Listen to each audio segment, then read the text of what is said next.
దేవుడు సృష్టించినట్లు ఉండడం కంటే ఉత్సాహకరమైంది మరొకటి లేదు. మీరెంత వింతగా ఉన్నా సరే మీలానే ఉండండి.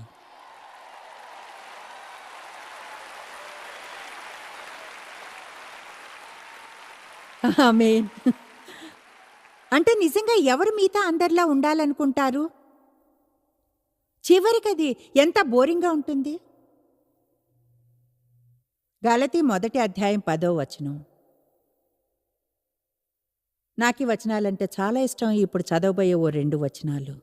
అపొస్తలుడైన పౌలు, ఇప్పుడు నేను మనుషుల దయను సంపాదించుకొని చూచుచున్నానా? లేక దేవుని దయనా? మనుషులను సంతోషపెట్ట కోరుచున్నానా? నేను ఇప్పటికినీ మనుష్యులను సంతోషపెట్టేవాడనైతే